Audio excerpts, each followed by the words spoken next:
Coucou tout le monde, nous voici pour une nouvelle vidéo et nous voici pour le premier update lecture du mois d'août.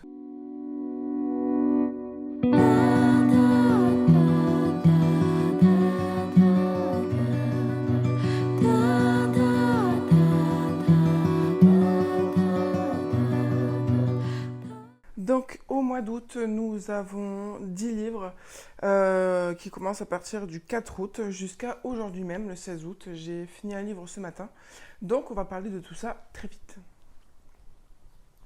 Alors j'ai commencé le mois avec un livre que j'ai lu le lendemain je crois le surlendemain du déménagement, donc 2 jours après.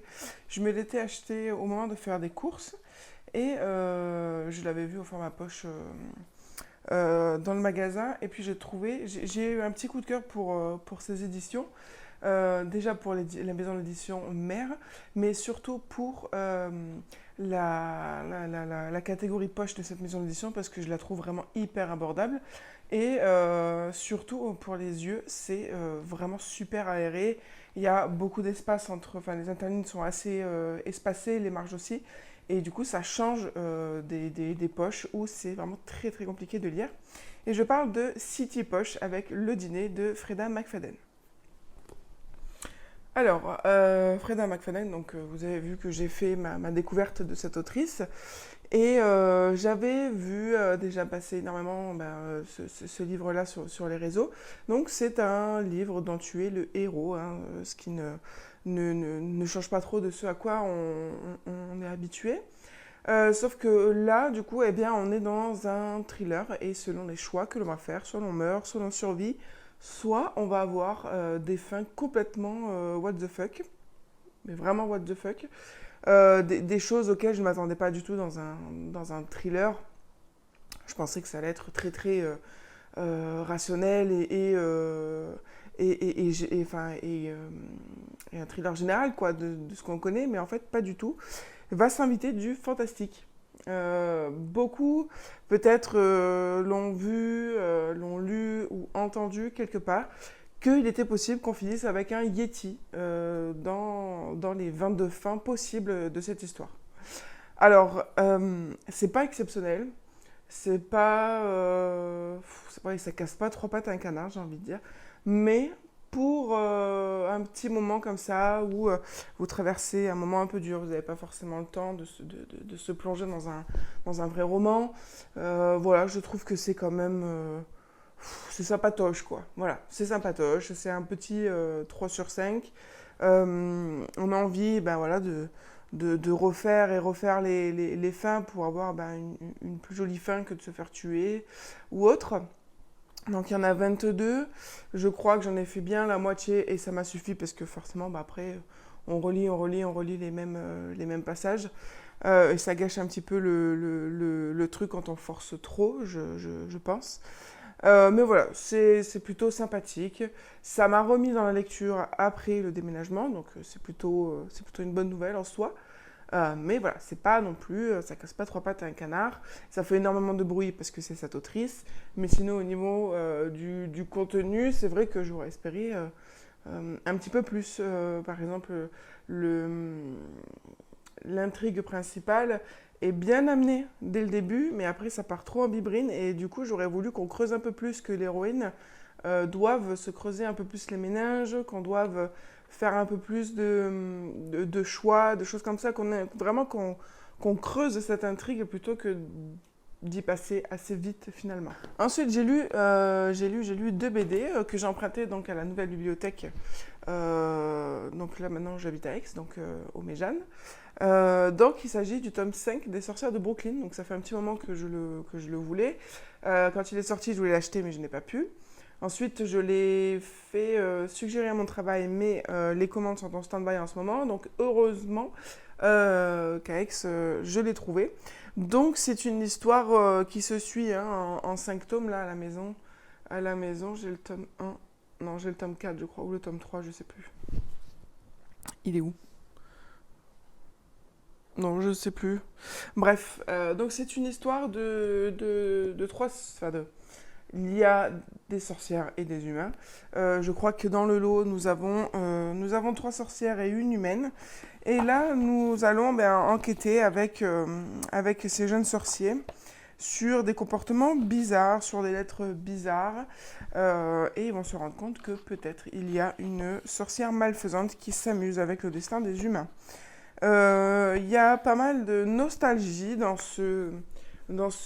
cet opus-là. Il y a aussi pas mal d'envie de grandir, mais et un choc de génération. Parce qu'en fait, cette envie de grandir et cette nostalgie va apparaître sous la forme de nos 2 générations de sorcières qu'il y a dans les sorcières de Brooklyn. Nous allons aussi découvrir l'avancement de notre jeune héroïne, donc Effie, qui a 12 ans, dans l'apprentissage de sa magie, qui est, ma foi, un petit peu chaotique. Et là, elle va apprendre à combattre avec cette magie, avec une magie d'attaque, une magie de défense, parce que peut-être que sa vie va tenir, va tenir au résultat d'un combat. Ensuite, j'ai lu Betsy. Donc, c'est une petite BD aussi que j'avais vue sur Babelio. Et pareil, il était sur Axe, donc j'étais très contente.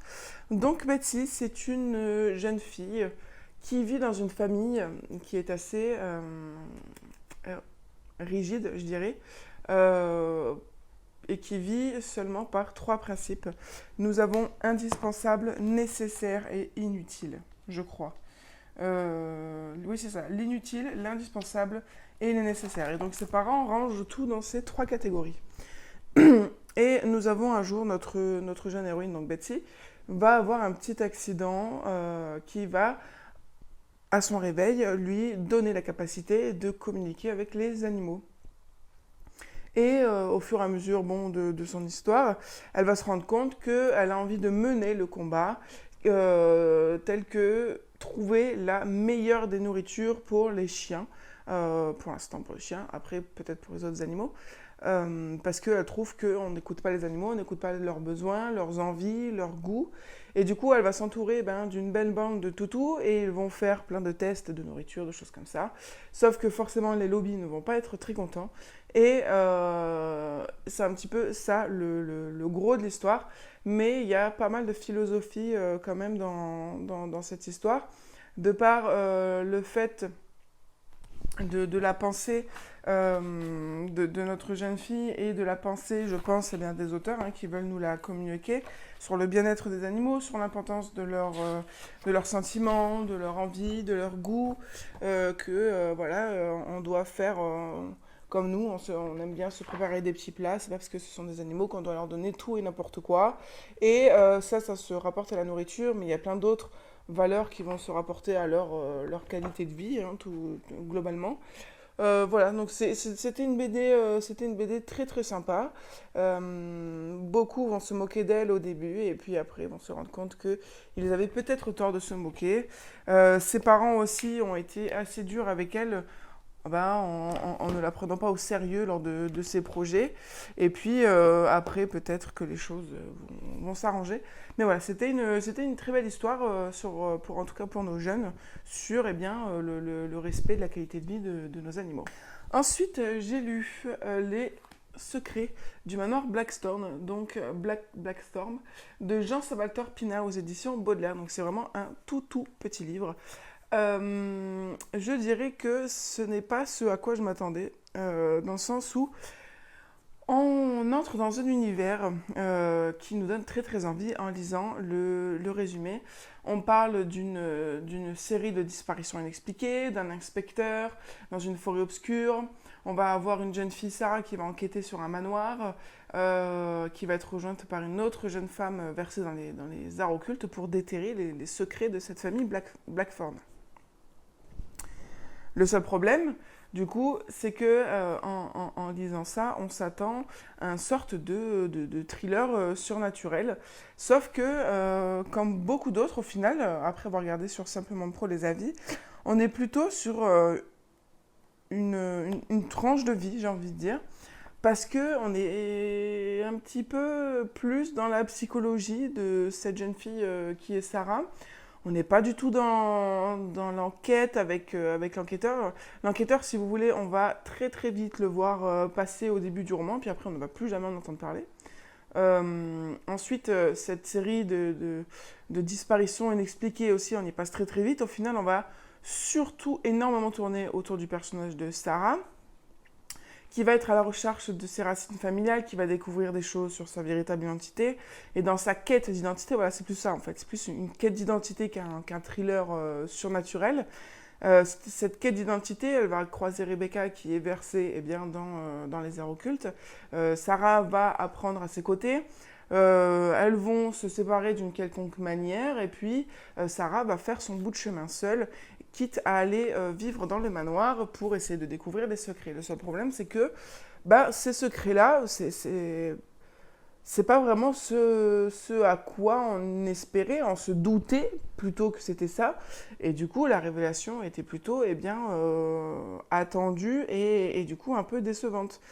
C'est un roman surtout, je pense, d'ambiance, parce qu'il y a énormément de descriptions, énormément d'effets sonores avec la maison qui parle, les arbres qui chuchotent, tous les petits bruits dans la maison, etc. Et la forêt de l'ambiance, l'ambiance de la forêt aussi est très très imagée. Donc c'est plutôt un roman d'ambiance sur une quête d'identité plutôt que vraiment une enquête sur des disparitions inexpliquées, une enquête sur les secrets. D'autant plus que la fin du roman, on vous met encore un petit cliffhanger, on va dire, parce que ça se finit. On va se préparer à poursuivre son exploration en se doutant que son avenir se trouve dans les murs de ce manoir. Donc ça nous dit tout et pas trop en même temps. Ouais, c'est un petit peu mitigé cette histoire, c'est vraiment pas ce à quoi on s'attend en lisant le résumé. Voilà, donc c'est étonnant. C'est très très étonnant ce bouquin, mais bon.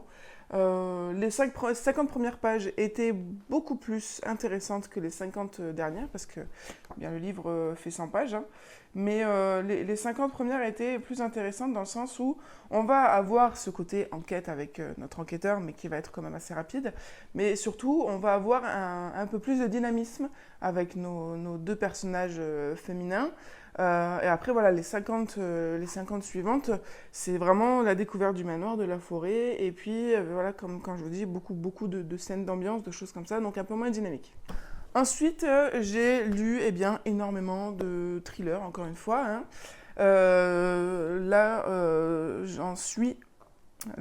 J'en ai à vous présenter 1, 2, 3, 4, 5, 6. Voilà, 6 sur 10, ce sont des thrillers. Bon. J'ai continué donc la série de Kim Stone par l'autrice Angela Marson. J'ai commencé, donc je vous avais parlé du pensionnat des innocentes. Je vous avais dit que je continuerai sur ma lancée pour découvrir encore plus cet auteur, et donc ça a été fait. J'ai lu Nos monstres en format gros caractère qui était génial, et j'ai lu Petite fille perdue qui est la 3e enquête, mais celui-là au caractère normal. Et là actuellement, je suis en train de lire Faire le mort, donc qui est le 4e. Et ensuite, dès que j'aurai terminé, j'enchaînerai sur le 5e et dernier, qui est Lien de sang. Donc, Kim Stone, c'est une enquêtrice que j'ai vraiment pris d'amour énorme, au même titre que Commissaire Venturi, pour Alexis Lepsker. Je me suis vraiment amourachée de cette enquêtrice et surtout de sa bande de collaborateurs, avec Bryant, avec Stacy et Dawson. Ça fait vraiment un quatuor du feu de Dieu qui est vraiment hyper intéressant à suivre. J'adore voir Kim Stone évoluer, j'adore voir sa manière d'enquêter. J'aime tout chez ces personnages, les 4 personnages, avec Bryant qui est l'ami un petit peu paternel, mais des fois on a envie de se dire oh, ça serait bien qu'ils soient ensemble, et puis en même temps il le pousse à combattre ses démons et avoir des choses auxquelles s'attacher. Nous avons Stacy et Dawson qui sont un petit peu les enfants de ces 2 adultes-là, mais tout autant avec leur qualité exceptionnelle. Et vraiment, j'ai vraiment beaucoup aimé.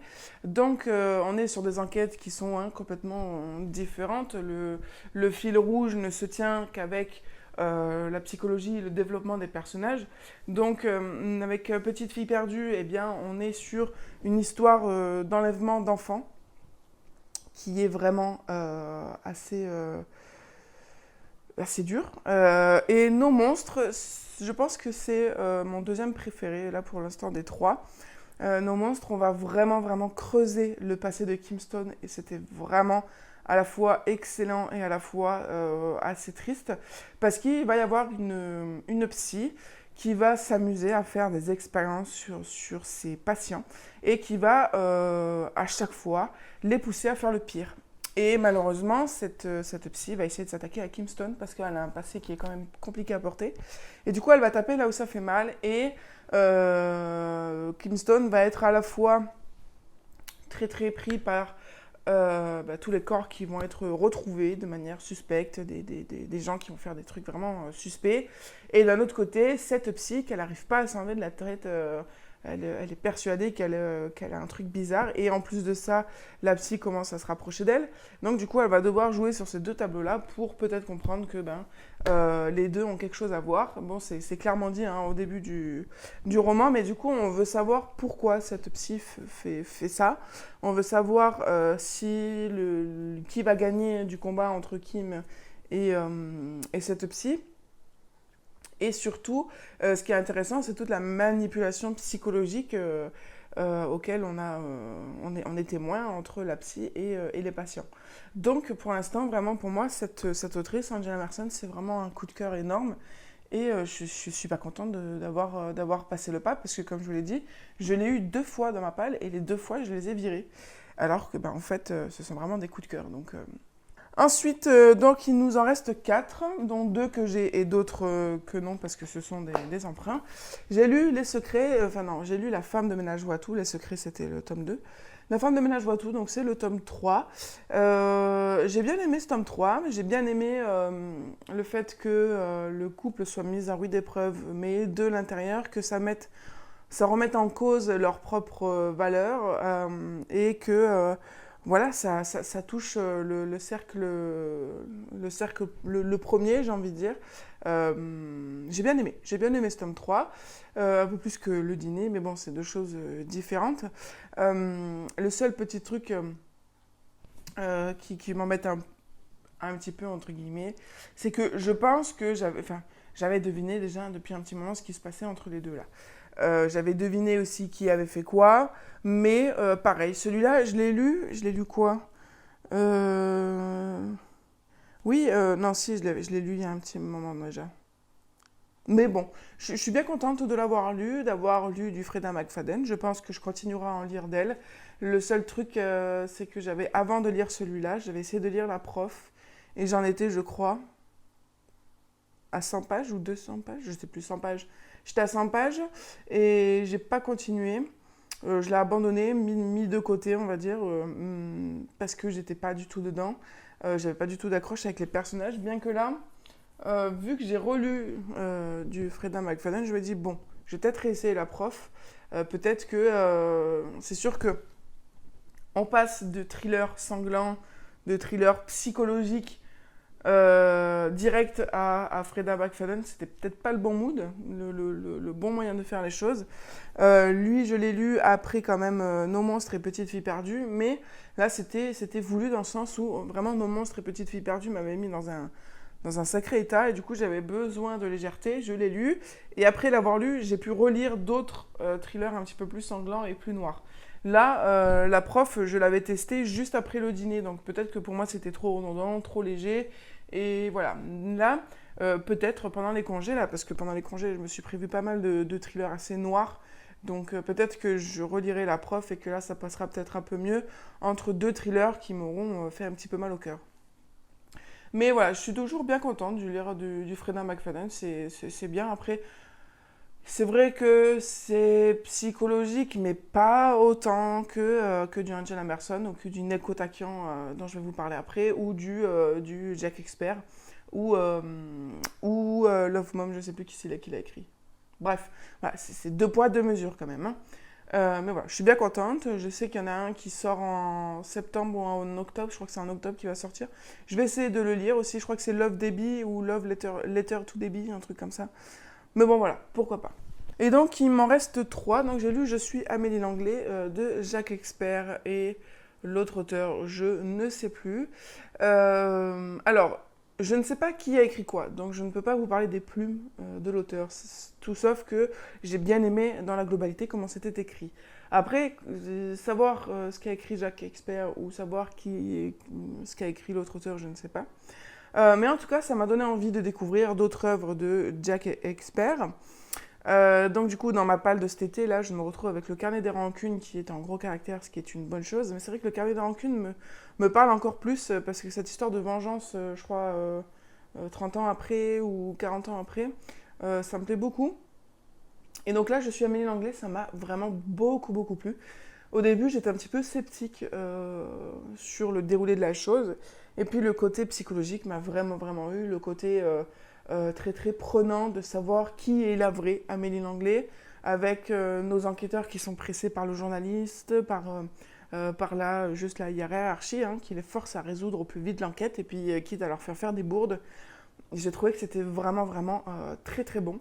Donc je me suis peut-être laissé un peu avoir hein, au niveau de savoir qui est qui, au même titre que les enquêteurs. Et au final, l'histoire des deux m'a bien touchée et le reveal final était pour moi totalement inattendu. C'est vrai que je n'avais pas du tout pensé à ça. Donc c'était vraiment un coup de maître, ce dénouement final. Donc je suis très contente d'avoir passé le pas, parce que lui aussi, Amélie Langlais, ça fait depuis très très longtemps que je veux le lire, hein, ça fait vraiment qu'il est sorti. Et puis voilà, j'ai sauté le pas, et puis là encore une fois, j'ai envie de dire que ça a bien fonctionné et que j'ai bien fait d'écouter ma deuxième petite voix dans la tête. Ensuite, j'ai lu Love Mom. Alors, si je vous dis pas de bêtises, le nom de l'auteur c'est Xander. Lily Xander, je sais plus, mais je sais que c'est Xander. Love Mom, j'ai adoré celui-ci aussi, c'était excellent. J'ai su pendant ma lecture qu'il avait eu le prix Babelio, donc je comprends totalement pourquoi il a été primé. C'est d'une addiction incroyable, d'un machiavélisme horrible. Et ça va être l'histoire du coup d'une jeune fille qui va perdre sa maman. Mais bon, les relations n'étaient pas au maximum de la positivité avec cette mère, ni avec ce père non plus. Elle est fille unique. Et quelques temps après la mort de sa mère, elle va commencer à recevoir des lettres. Et la question va se poser de qui était maman. Est-ce que c'était ma maman? Qui était mon papa? Est-ce que c'est mon papa? Voilà, il y a vraiment plein de questions qui vont se poser autour de cette famille. Donc elle va s'improviser enquêtrice avec l'aide de son meilleur ami qui est dans le monde d'Internet, de l'ordinateur, du hacking, tout ça. Donc ils vont faire un petit duo d'enquêteurs qui est vraiment super sympa à suivre. On s'attache très très vite à ces deux personnages. J'avais très très envie pour eux qu'ils trouvent le bonheur parce qu'ils méritaient que ça.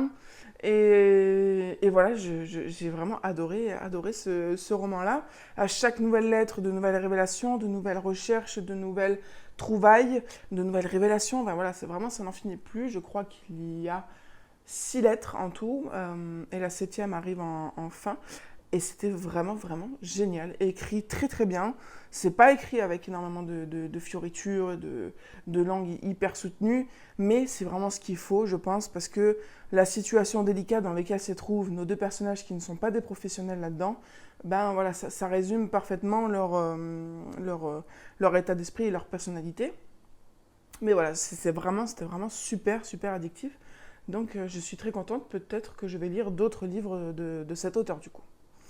Et ensuite, le dernier, donc mon premier, Nico Takian. Nico Takian, c'était un auteur de thriller qui est très connu apparemment. Et je viens de lire du coup Thriller Noir. Là aussi, en gros caractère, c'est un réel plaisir.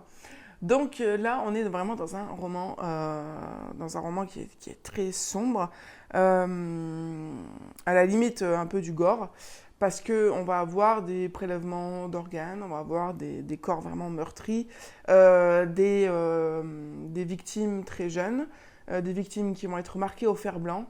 Et à la découverte de ces corps, l'équipe de police en place va découvrir cette affaire et va carrément dire qu'on n'est pas capable de gérer ça, autant mentalement qu'avec le matériel et tout ça. Donc ils font appel à un commandant qui est Max Keller, qui est un petit peu on l'appelle le fin limier. Donc c'est un enquêteur voilà, qui ne lâche pas le morceau, qui voue vraiment une une réelle envie de combattre le mal de par son passé, ce qui fait qu'il n'a quasi pas de vie privée, il ne vit que pour le travail. Il en fait des cauchemars, il en pense la nuit, il prend même de la méthamphétamine pour ne pas dormir. Donc il se drogue, quoi, hein, cet enquêteur, pour résoudre ces meurtres le plus vite possible. Et donc on va avoir à côté de ça, eh bien, voilà, donc des meurtres très sanguinolents dont il va prendre la responsabilité avec sa chef, Suzy. Elle va apparaître de temps en temps, mais c'est pas non plus la plus présente de tous nos personnages. Nous avons un autre personnage qui est récurrent et qui va avoir, ma foi, un rôle un petit peu particulier, qui s'appelle Pierre, qui est un ancien criminologue et qui s'est retranché dans les Vosges pour écrire un livre sur son métier, sur son passé, on ne sait pas vraiment. Et ces meurtres-là vont se passer dans les Vosges, pas très loin de là où Pierre y est. Et du coup, cet homme-là va se retrouver embrigadé dans cette histoire, non pas aux côtés de la police, mais à côté d'un énième personnage qui se rajoute à l'équation, et qui va, ma foi, avoir son rôle aussi important à jouer. Mais j'avoue que les passages de Pierre n'étaient pas mes préférés. Moi, vraiment, j'étais à fond avec Max Keller, l'inspecteur. C'était vraiment un très très bon roman aussi. Pas aussi bon, je dirais, que Love Mom ou Je suis Amélie Langlais ou encore moins d'Angela Merson. J'ai mis un 4, un 4,5 sur 5 parce que ça a mis un peu de temps à démarrer. Les passages de Pierre étaient un tantinet longué et peu intéressant par rapport au rythme qu'imposait Max Keller à l'enquête. Mais ensuite, à partir des 2/3, tout commence vraiment à s'accélérer. Et là, c'est là où vraiment j'ai pris mon pied. Et du coup, ouais, ça mérite un bon 4,5. Les autres, c'était un 5 sur 5, hein, tout simplement. Peut-être que là aussi, je vais creuser un petit peu Nico Takian aussi avec d'autres de ses œuvres. Celui-ci, c'est pas le plus récent, hein, il date de... C'est son 10e roman, donc oui. Il y en a 9 autres avant et pas plus, et pas moins, je crois, derrière. Mais celui-ci, je crois qu'il date de 2000... Ah si, il date de 2024. Ok. Ouais. Bah non, il a seulement 12 ans. Moi, je pensais qu'il était plus vieux que ça. Mais bon, voilà, je vais essayer de creuser cet auteur aussi. J'ai bien aimé aussi ce côté secte. Et j'aime beaucoup ce genre de choses parce qu'on entre vraiment dans un autre monde, dans une autre façon de penser. Et nous avons eh bien, nos flics qui sont en général très sceptiques par rapport à ça. Et du coup, je trouve que le monde de la secte dans un thriller, c'est toujours super intéressant à développer. Et là, j'ai été servie avec le Triangle Noir. Mais voilà, en tout cas...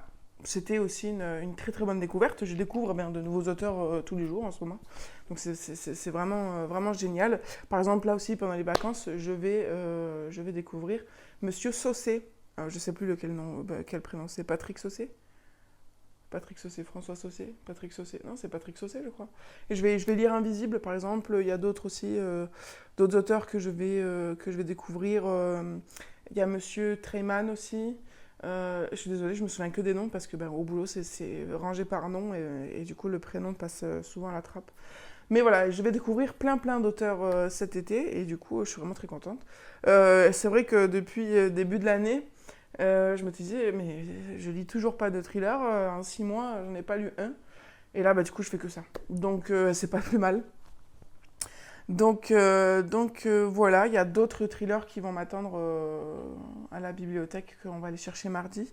Donc ma palle va pour l'instant pas bouger, je pense. Je suis toujours pas dans un mood fantasy, jeunesse ou autre. Donc pour l'instant voilà, je suis thriller, je lis thriller, je mange thriller, je rêve thriller parfois, très bizarre.